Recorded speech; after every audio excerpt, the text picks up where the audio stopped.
Welcome to the Savvy Dentist podcast with Dr. Jesse Green, the show where great dentistry meets great business. Listen in each week as we bring you an inspiring person who will share their story, ideas and business techniques to help you create a practice and a life you love. And now introducing your host, Dr. Jesse Green. Hello everyone, Jesse Green here. Welcome back to SavvyDentist.com and to the Savvy Dentist podcast. It's wonderful to have your company for another episode of the show. Now, if you're a first-time listener, welcome. It's great to have you here. And if you've been around the block a few times with us, well, welcome back. It's great to have your company too. One of the questions that I'm constantly fascinated by is around the field of human achievement. And specifically, why is it that some people achieve so much while other people find it much harder? And today we want to explore that question in some detail, and I'm joined by Beth Bishop. Now, Beth's got a really interesting background. She was ready to embark on a career in law, but she had a massive pivot and went into the personal fitness industry. She's run a successful business there, which she's taken from some difficult stages into a really thriving and successful business. And now she's been working with entrepreneurs to help them achieve similar results in their own businesses. But one of the things that she's really passionate about and really knowledgeable about and has a lot of experience in is the inner game of business, specifically mindset. Why is it the thing between our ears determines so much of our external success? And so in this conversation, we're going to talk about the role of identity and how to shift identity. We're going to be talking about the roadblocks that hold people back, the resistance points around that. And we're going to talk about some particular questions that are going to help you unlock your goals. And actually, Beth's been really, really generous. She's provided a resource which you can find in the show notes. And that resource is about how to set goals that actually stick. So again, if you're listening to this at some time in the new year, you're going to want to actually listen to this podcast a couple of times, because what Beth shares are some really important facts and some really important insights and some really important strategies to help you not just set goals that stick, but to actually bring about the outcomes you're seeking to achieve. So when it comes to achievement, the inner game, super duper important. And because we know that external success is preceded by internal work and internal success. So heaps of stuff in this episode for you. Now, if you haven't already got it, the summer edition of the Savvy Dentist magazine is out, and we have got some absolutely brilliant articles in there. We've got articles on debt recycling. We've got articles around cyber and making sure that we're staying safe there. We've got articles around payroll tax. We've got a heap of things in there to help you grow your business. Now, the Savvy Dentist magazine has been put together by dental practice owners for practice owners, and it's really designed to help you create a business and a life that you love. So it's a free resource. All you need to do is head across to savvydentist.com/magazine. Grab a copy. It's yours as our gift to you, and I really hope you enjoy that. Hey Beth, welcome to the Savvy Dentist podcast. Great to have you join us all the way from LA. How's things in your neck of the woods? Oh, it's nice and sunny and warm, and gotta love it. Mate, you do have to love it, because LA is a glorious part of the world. I was in California a little while ago, down in Santa Monica, not too far from you. And it's picture perfect, as they say, beautiful one day, perfect the next. And so good to have you here, my friend. Thank you so much for having me. Beth, you've had a really interesting career and career trajectory. And one of the things you're really well known for is you established the Phoenix Effect in LA, which is a training studio and gym, and helping people achieve their fitness and wellness goals. And you've gone into the business space as well. And I was reading up about you, and you've had a career that's kind of been long-standing. And one of the things I'm always interested to ask people is about their backstory, because I find the zigs and the zags really interesting to try and figure out how someone arrived at the spot they're in today. So I'm wondering if you could tell us a little bit about your background and what led you to where you are today. Sure. It's kind of a crazy story. So I went to university thinking, I was going to be the next Secretary General of the United Nations. And I thought I really wanted to be in that sphere and be a lawyer and work in international law, or like some capacity of like human rights, helping the world. And I ended up graduating. I moved to Germany. I did a Fulbright.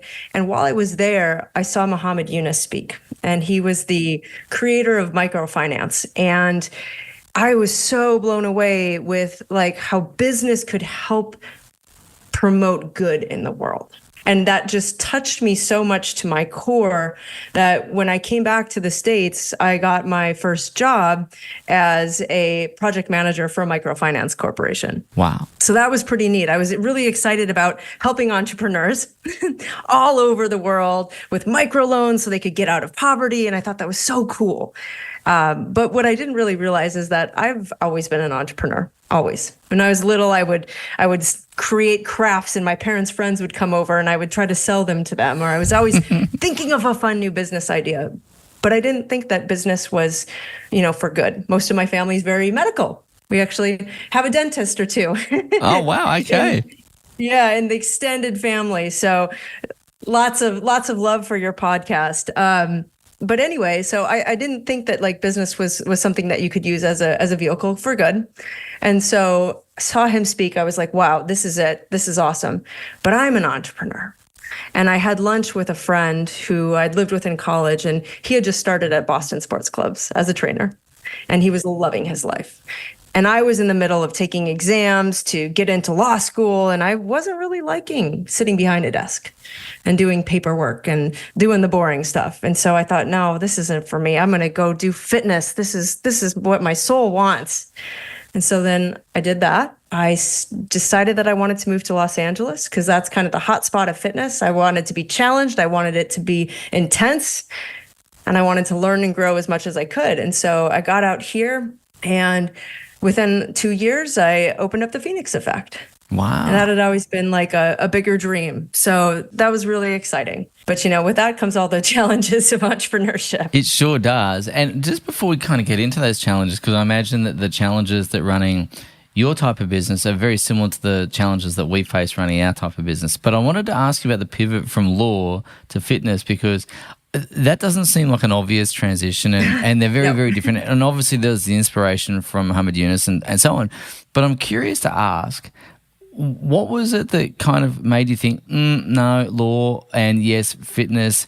Was it because one was desk-oriented and one was kind of a bit more physical, hands-on, interacting with people? What was going through your mind as you were making that decision process, going through that decision-making process? Well, fitness had always been a big part of my life. I grew up swimming, starting at the age 11, being on a swim team, swam all the way through college. That was really like my family. Yeah. And I loved it. And I would find myself even, on swim team wanting to like lead the ab workouts, or like looking at like the program that they gave us for strength training going, this could be better, but like not really knowing why.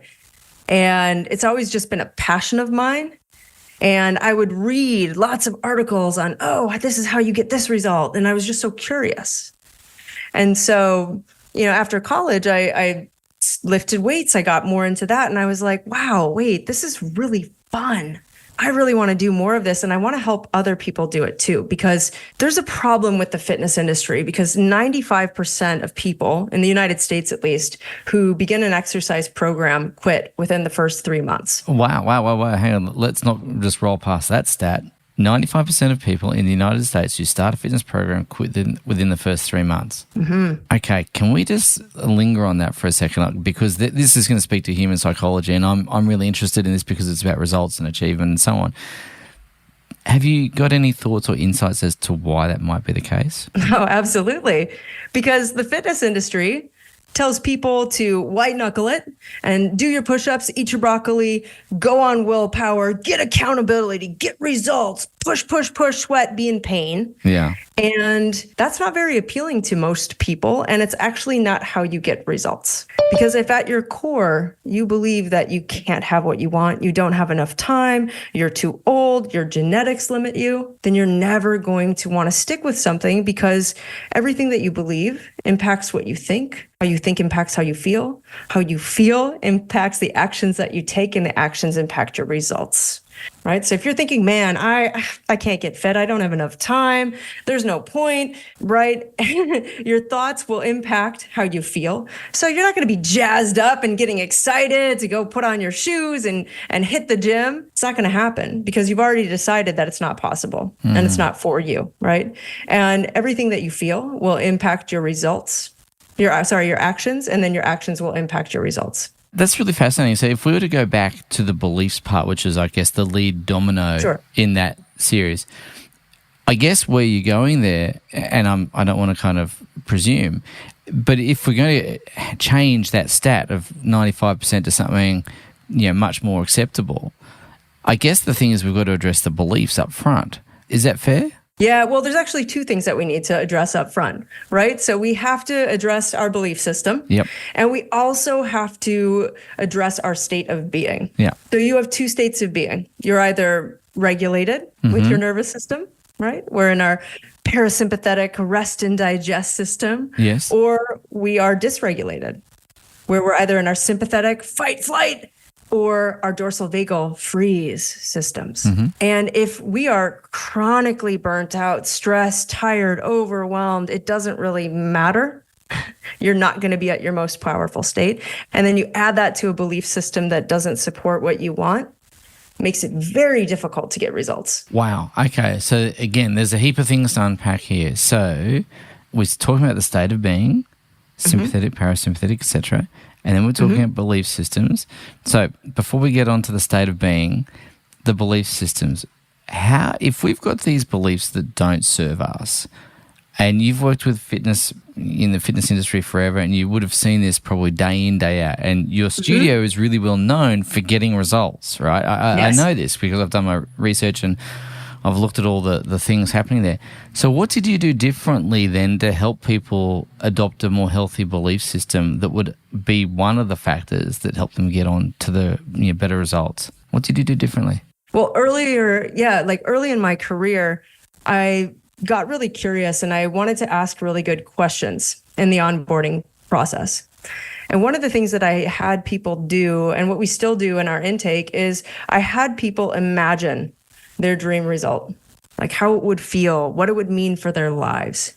And then I'd had them stop and write down every single reason why they couldn't have it. And when you do that, you identify the blocks subconsciously, at least some of them, right? That are going to block you from having your success. So that's one thing that we've done. And then, at the gym, we've come up with different, we call them like little sprints or challenges, where we'll address one habit or mindset block and we will work on it over 6 weeks. Yeah, nice. Yeah, because if you're not taking care of that inner world, it's not going to help your outer world. I remember once at the beginning of my career, I had a set of identical twins, and they were both identical genetically, but one had such a growth mindset. One was like, I can learn, I can do it, just because I need to lose 50 pounds. What is that, like 20 kilos? Yeah. If I have to lose 20 kilos, I can make it happen. I'm going to find a way. I can do this. The other one was a little bit more pessimistic. And that one wouldn't show up. He came for like the first couple weeks, accountability with his twin, and then he stopped coming. Oh, wow. And then he would show up here and there, but he would just self-sabotage.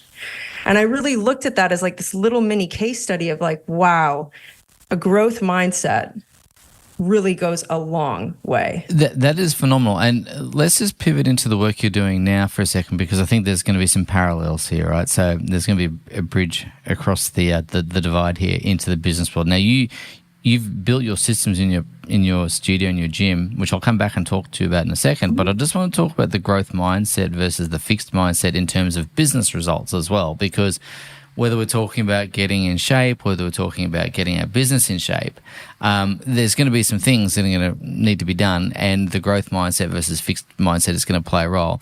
So we spoke about 95% of people who start a fitness program in the United States quit within 3 months.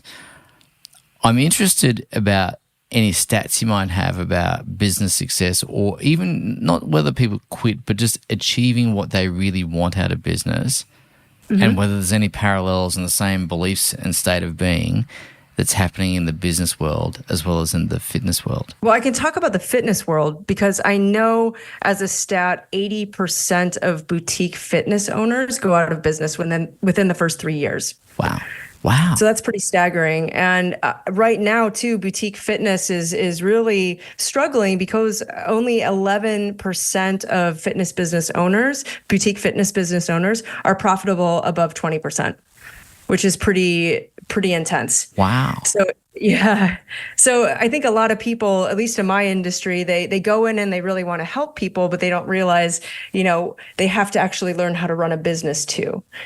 And I was definitely in a spot like that too. When I started the business, I had some business partners, and over the years, I, bought them out or got them out. And I was left with almost $250,000 of debt when I became the sole owner. And I didn't really know how to run a business well. I knew how to get people results and help them with their mindsets and change all of that stuff. But I didn't know the systems, the processes, and to really apply what I had learned about mindset to my clients, to myself. So what was that journey of discovery like for you then? Before we start talking about how you've been able to help others, what was that internal work for you? What was that journey of discovery like? Brutal. In one word, right? There we go. It was brutal. I mean, I was depressed. Here I was living my dream, my own gym in Hollywood, working with celebrities, working with professional athletes. Wow, I'm living my dream. But I was depressed. I was anxious. I didn't want to get out of bed in the morning, and I didn't see a way out. Just before we move on from that, because I think there's a lot of people who would probably have experienced their version of that, seemingly having everything they want and being unfulfilled. And we're talking about achievement versus fulfillment. And of course, there's still things you wanted to achieve. But the hollowness of that is quite remarkable, isn't it? Because you're working with celebrities, you're working with top athletes, you're in Hollywood of all places, which is kind of the mecca for all those sorts of wonderful people and activities, and still something's missing. So for you, what was the missing piece? Was it? I imagine it was more than just having profitability and financial peace of mind. What was the missing piece of the puzzle for you that was causing you to feel that way? I didn't realize that the problem was me. Ooh, okay. Tell me more. I fully believe that our perception, right, our beliefs help to create our reality. And your brain is an amazing search engine. So whatever questions you feed into it, it's going to give it back. Yeah. Why can't I get clients? Why is this happening to me? Woe is me. Very much in this victim mentality. Yeah. Yeah. And it had gotten so loud that I had a nervous breakdown. And I decided that I couldn't go on this way. Something had to shift. That's when I started to really, this was back in 2018, when I really started to go deep into neuroscience, and I hired a bunch of amazing coaches, and I went super, super deep into somatic work so I could clear out all of this yuck that was stored in my body and in my mind. So it was a very brutal process. But I knew that I was creating my reality. And if I wanted things to change, I would need to stop putting the blame elsewhere and take full responsibility for exactly where I was in my life and make the shifts that I needed to take to get there. Would it be okay if I made an observation for a second? Not so much about yourself, but just about the responsibility piece, because one of the things I've noticed dealing with lots of different people in lots of different environments across lots of different industries is taking that sense of personal responsibility. Sounds really easy. It sounds really obvious. It's not easy and it's not obvious. And I would postulate that there's a major portion of the population that don't take responsibility for themselves, and they're looking to blame others, make excuses, maybe even live in denial, whatever it happens to be. Do you think that my comment is reasonable, or do you think I'm being a little bit harsh on that? Because I don't mean it harshly. I don't mean to be critical of individuals and people, but I'm just wondering whether our culture at the moment is one of it's all their fault, someone else to blame, and that actually robs us of our own agency to take control of our own lives. I 100% think it's reasonable, and I think it's real. Yeah, because wow. it's not, victim mentality doesn't mean you're woe is me, I'm this victim all the time. It could mean being in comparison to others. Why does this dentist have more people at their practice than me? Why do they get all these clients and I can't? Mm-hmm. Right? When we're in this negative space where it's our external reality is in control of our happiness, or it can come across as I will be happy when. Then I'll allow myself to be excited. Then I'll allow myself to feel joy when I hit this benchmark of income. I think there's a lot of people listening to this podcast, probably driving their car going, check, check, check, check. Because I think you just touched on some really important thoughts there, because there's a lot of people that go through the I'll be happy when, or why are they doing so much better than me? But as you quite rightly point out, making external things the key to our happiness is a big, big mistake, which I'm going to put my hand up and say I have been, two hands in the air if you've done that before. I've done it, right? I've done it. And it's easy to fall back into. So my question for you is, how did you get out of that and how did you stay out of that? Well, here's the thing. It's not that you ever get out of it, because those thoughts will come up. Yes. Right? Yeah. So anytime that you want to make a change, you have to first become aware that there's a problem. So that's step one, right? Yep. So if we recognize that, like, hey, maybe I'm letting things external to me dictate my destiny, my happiness, all these things, maybe I can start being more aware of my thought patterns, my mentations, as I call them. Yep. Those are the repeated thoughts that we have day in, day out. And 90% of them are on repeat, the thoughts that we have. And some neuroscientists say that we have 6,000 thoughts a day. Others say we have 60,000 thoughts a day. But either way, that's a lot of thoughts per day. Yep. And if 90% of them are automated, and if a big majority of them are not with a growth mindset, whoo, that's a lot working against you. So awareness is first. Yep. Right. So then the second thing we need is knowledge. Okay, great. So I'm going down this negative thought spiral. I need to dispute this, right? So I have the awareness. Okay. So now what I did is I followed some key principles of cognitive behavioral therapy. So what I would do is I would clock, okay, we're having an anxiety spiral right now. You are thinking things that are not true. You are doom and gloom. So I would sit down. I wouldn't try to think my way through it because it doesn't work. I would actually sit with my hands on my heart and I would just breathe for a few minutes. And that allows the nervous system to calm down so you can start to think a little bit more clearly. Right? Notice all 5 senses, what you see, what you think, what you feel, what you smell, what you taste. And then I would ask, okay, it goes A, B, C, D. A, what is the activating event? What triggered this thought to happen? And it would always happen when I would look at my bank statements. And then I would go and I would look at my software and look at all the projected income, and I would freak out about my expenses. And that would cause that. And then I would go, okay, what do I believe to be true about this? I believe that I'm not going to be able to pay my expenses. And then I would ask C, what are the consequences of having that belief? Is that going to cause me to take aligned action? Is it going to cause me to be motivated? Or is it going to cause this anxiety spiral? And then that's where we have the choice, which is D, dispute. So it's A, B, C, D. What else could be true? What's a better belief to have? There's a lot in there. There's A, B, C, D sounds so simple, right? But there's a lot to unpack in there. I wanted to ask you, as you were going through that A, B, and C and D, about disputing what's the alternate version of the truth here? What's an alternate belief system that might be more supportive? In your circumstances, obviously you've come through that and you've gone on to great success.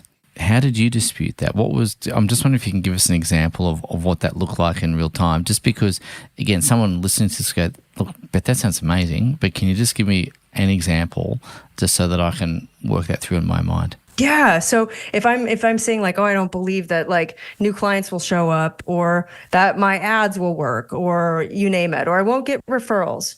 And then I would remind myself that, okay, there have been points in the past where I have done this. I would remind myself that I am learning new systems and structures all the time and testing them. And it's never going to be perfect, but I am growing and things have been getting better. I would remind myself that progress is not linear, and that's okay. And sometimes it's going to go back a little bit. Love it. Love it. So can we shift gear for 2 secs? Yeah, let's do it. Alrighty. So I want to ask you about going back to your gym and studio, because we've just heard some of the challenges that you went through, but we also know that the story has a happy ending, which is tremendous, right? And the gym and the studio, as we've said earlier, has been going really well. You've created enormous freedom that comes from it in the financial sense, the time sense, and those are some of the systems and processes that you teach for other gym owners. One of the things that I've noticed in dentistry is that a lot of the people that come to us for help are burnt out, stressed out, frustrated. And they're burnt out and stressed out and frustrated because they kind of got into this business thinking it was going to provide them the freedom. It was going to be the vehicle to help them achieve financial freedom, time freedom, generally greater levels of satisfaction and happiness as well. And at some point in time, they do a bit of a mental reckoning in their head and they go, well, hang on, I'm not making that much more money. I actually have less time than I had before because I'm doing dentistry or looking after my patients or clients, in your case, throughout the day, but then I've got to do everything else after that. And what that all means is the trade-off hasn't quite worked out for me and I'm feeling like I'm not as happy as I thought I was going to be. And for some people, most of the people that come to us are looking for a way through that, and we have some processes and things like that because we deal with that all the time. But there are some that go, actually, I just want to quit on that and go back to being an employee or whatever. Let's talk a little bit about that decision point of whether I quit on my goal, my dream, my reason for doing this in the first place, because I'm sure you see this when you're helping gym owners as well. Can we talk about that inflection point, and then can we talk about how to work through some of those things? Totally. I mean, I had to work through it, and every single entrepreneur that I've ever worked with has gone through it maybe a couple times. Yeah. Right? So me too. What I had to do in that, when I think about quitting, I have a practice that has been really helpful for me. Whenever I get a positive review or someone says something nice or message me something, sends me an email, I will screenshot it and I will put it in a folder. And that folder is called my happy place. Right. And then I also have this other sheet that I've written out. It's like my offer and my purpose statement, and reminding myself of why it is that I do what I do and why it's important. And every time I feel like quitting, I look at all these stories of people that said, look, I was thinking about taking my life and then I showed up at your gym and it changed everything. I felt lonely for 20 years. I felt like I would never feel at home in my body. And I go, oh, this is so much bigger than me. And then I think about my amazing staff, about how they are connected to their purpose and how by me showing up as a business owner, I'm helping them live their purpose.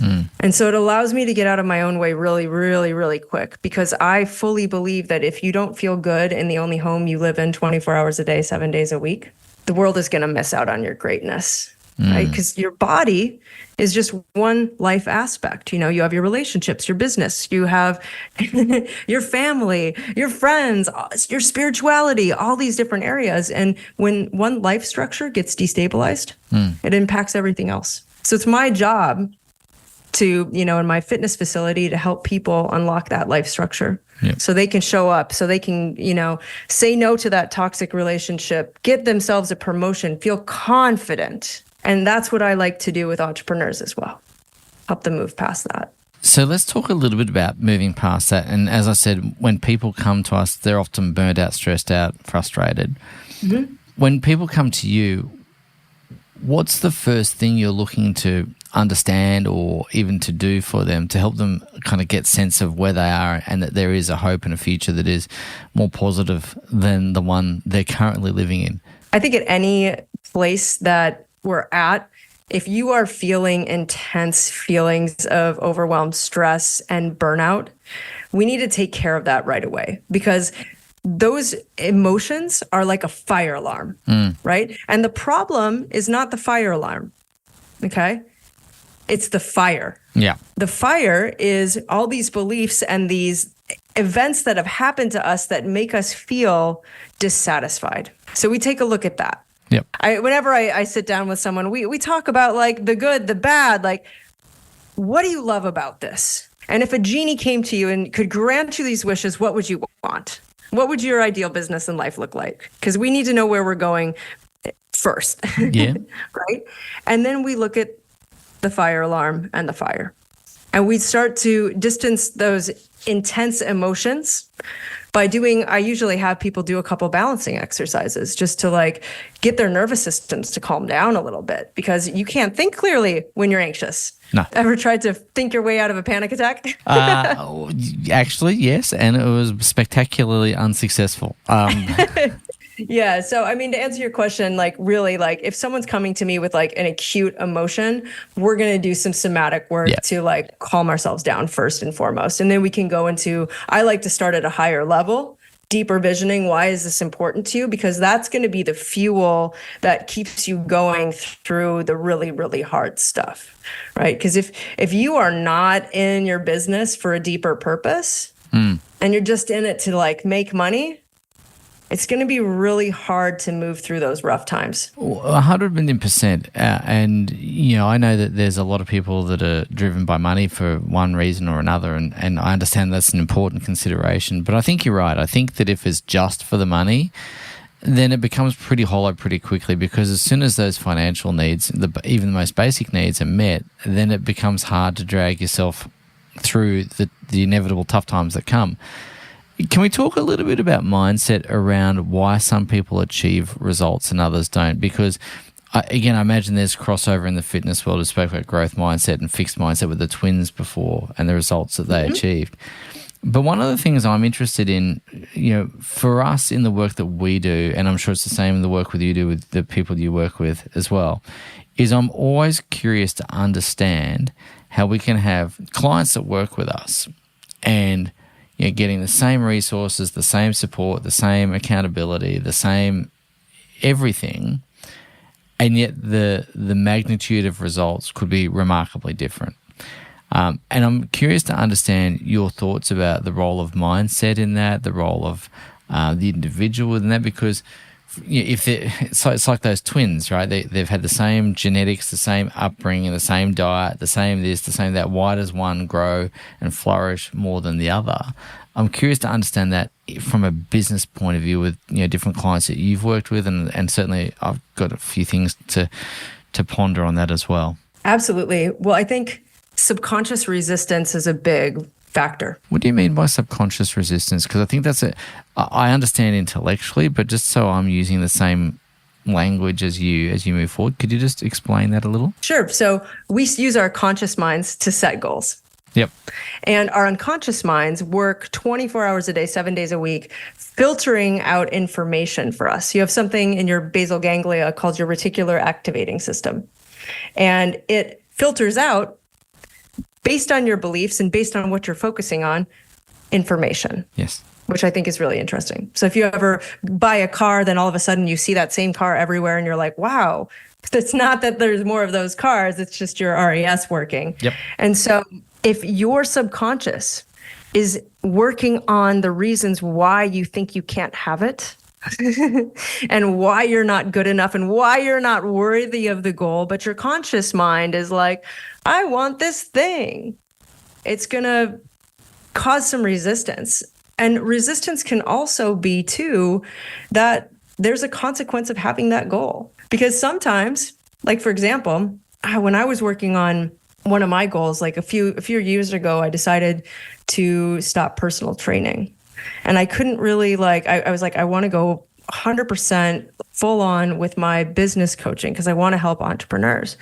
But there was a part of me deep down that was like, oh man, this means I'm not going to get to see all these people I like in this capacity, and I'm really going to be missing out on this. And so until I addressed that, it was harder for me to take that action because there was a consequence. I had to, it's like becoming a new version of yourself. You have to say goodbye to the old version. So I have an expression. It sounds a little bit black and dark when I say it out loud. So here's my expression. All progress begins with the death of an identity.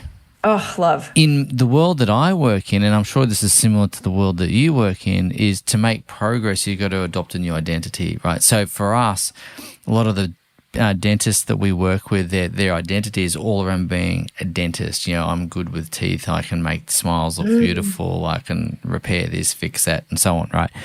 And that's really important.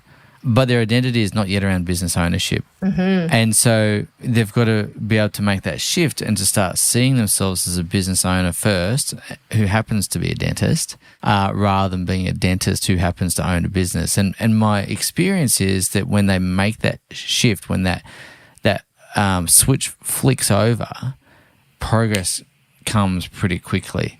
Have you noticed that as well? 100%. Like, identity is such a big thing. If someone comes to the gym, for example, and they say, oh, I'm not the type of person who likes to work out. And I'm like, oh, so this is your identity. Just like how like anxiety can become an identity. Yeah. Right? How Yeah. the fire alarm can become the identity. So Yeah. your identity is I'm broken and I'm powerless and I'm defective somehow. And that's simply not true. Have you got any hints and tips or thoughts about how to help people make that jump, make that shift from one identity to the next, to a more productive identity that's in alignment with the goals that they're articulating? So what I have people do as a really great exercise is I have them write out in great detail what this new identity could look like. Yeah, wow. How it would feel. So it's like a vision statement. Yep. It'd be like 2 years out. And then I have them write out what they have to let go of in order to make that happen, and what they can no longer tolerate, because that can be very difficult, right? If you're tolerating, certain employees not doing the things that they should be doing because you're best friends with your employees, Yeah. well, that's going to be uncomfortable, and that's going to give you resistance. Yes. And so when we look at our goals too, I always go through the 5 blockbuster questions for the goals. Okay. And that's going to let you know if there's any kind of unconscious resistance stopping you. Could you walk through some of those questions? Because I think that'll be really useful. Yeah, these are amazing. So basically what you do is you answer as fast as you can with a scale of 1 to 5. Yeah. 5 being like, absolutely, I believe this with my whole being, this is true. And then 1 being like, no, this is not true at all. Yeah. Okay, so we write out the goal. We're like, oh, I got this goal. I'm super excited about this. Okay, question number 1 is, or it's a statement. So I believe my goal is worthwhile and I have a desire to achieve it. So you're like, boom, nice and quick, because you can't think about these too much. Yep. Statement number 2, my goal is absolutely attainable. Yep. Number 3, the successful achievement of my goal will benefit me and the universe positively. Wow. Yeah. Okay. Good. Or you could say society, whatever. Yeah. No, I whatever. get it. It's good beyond me, basically. Yeah. I have everything I need inside me to achieve my goal. Yep. And I'm completely worthy of the attainment of my goal. Oh, okay. So you give yourself a score out of 1 to 5 on each of those. 5 being yes, I believe this with every part of myself, and 1 being the opposite of that. Yes, for each one. So it could be like 5, 5, 4, 3. Yep. Something like that. And then what? And then anything that is less than a 5, you turn the statement into a question. Why do I believe that I don't have everything I need inside me to achieve my goal? Why do I believe that I'm not worthy of the attainment of my goal? Okay. And that will tell you your beliefs behind it. And that's what you get to do with belief change work. And that's the work. And that's the work, right? Yeah. It's really interesting, isn't it? Because I think what's really coming out of this conversation loudly and clearly from where I'm sitting, Beth, is that for the business to grow, first the person must grow, right? Because oftentimes people will come to me, and I dare say you as well, and they'll say, Jesse, what I really want to achieve is $1 million and, whatever it is, and I want to work this many hours, not as many as I'm working now, and I want to have this thing and that thing. And it goes back to that be, do, have model that you've probably heard many, many times as well. And of course, everyone's focusing on what they want, the have part. But the big lesson here is before we can have those things, we've got to become the person who does the things in order to have the things, right?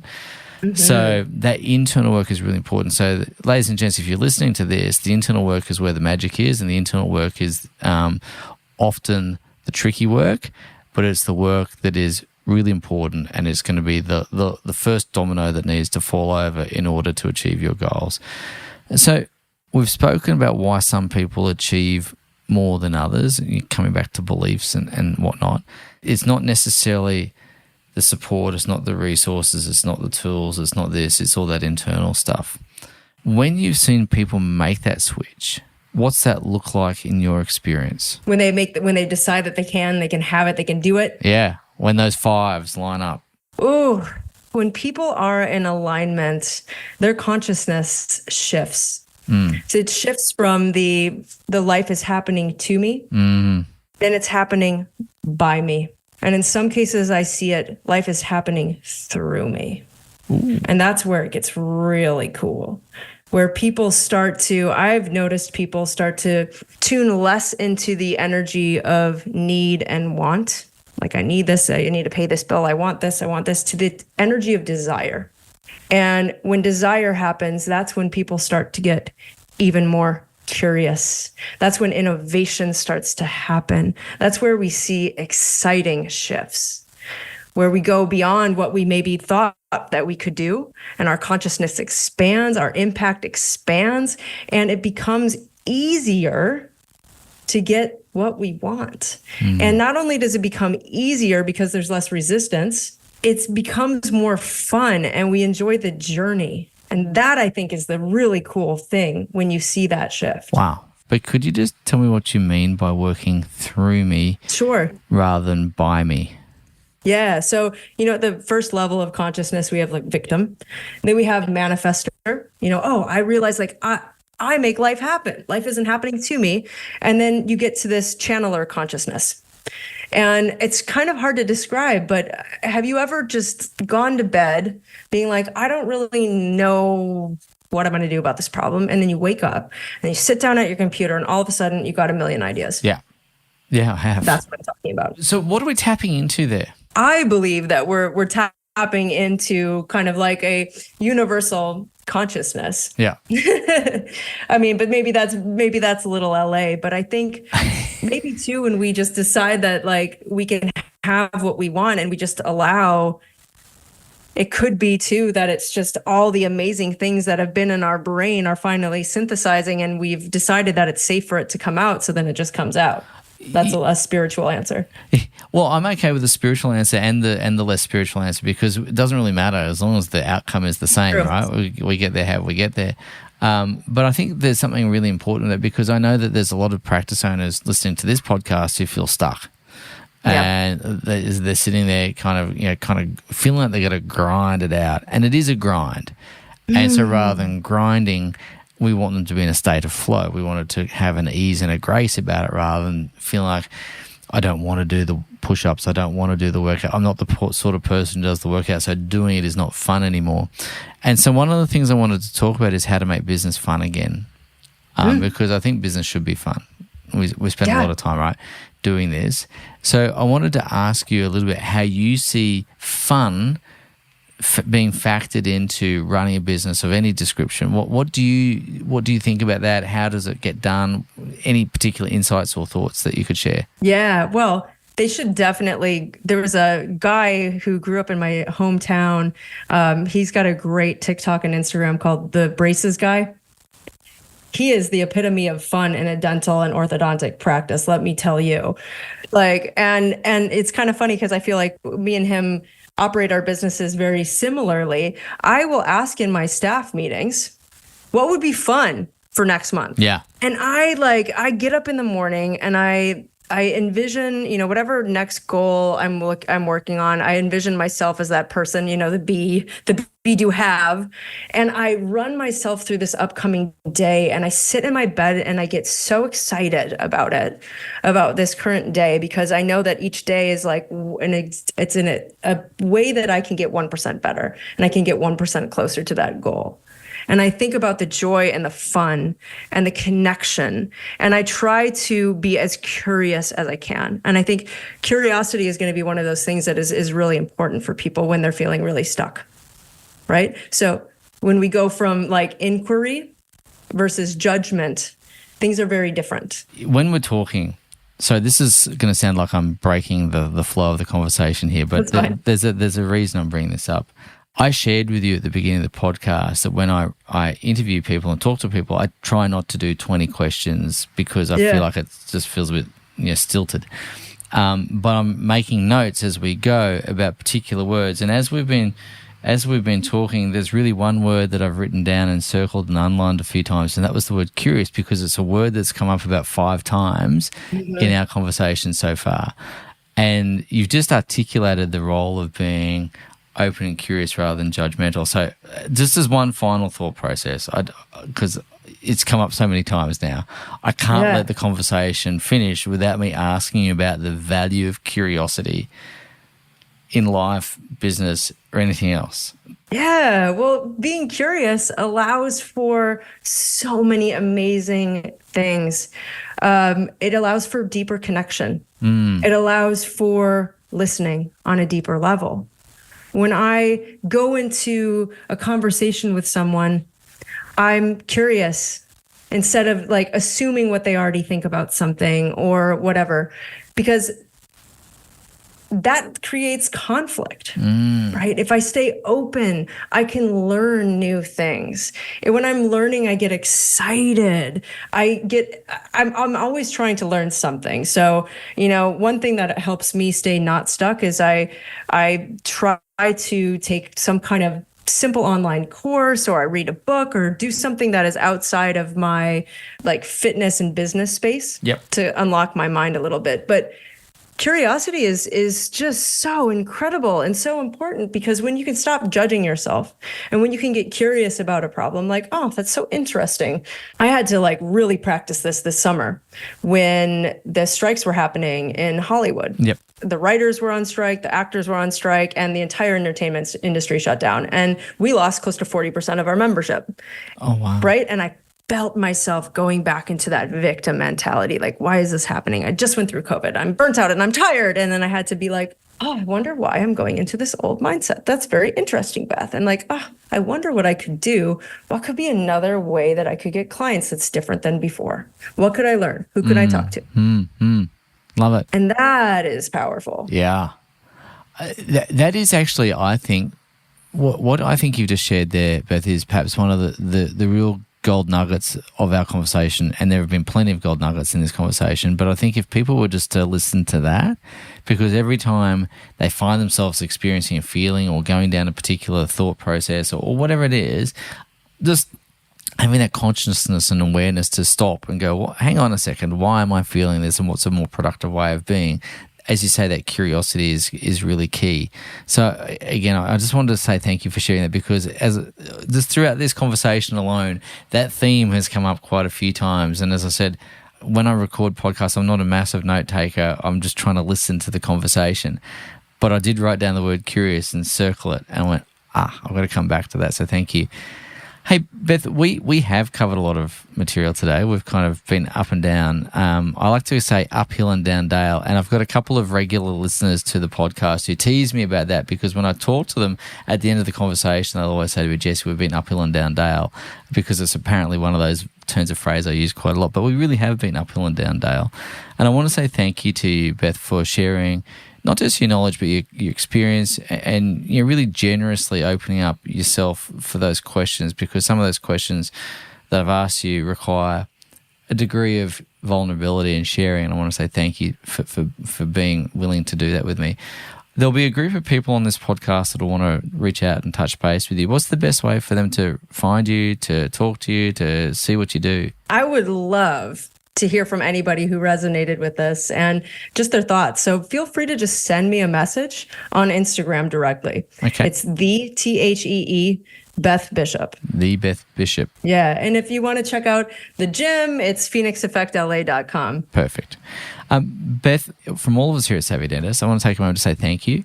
Thank you so much for being so generous with your knowledge, your experiences, and sharing so openly and freely with us. You're an absolute gem, and I'm really grateful. Thank you so much for having me. It was a pleasure.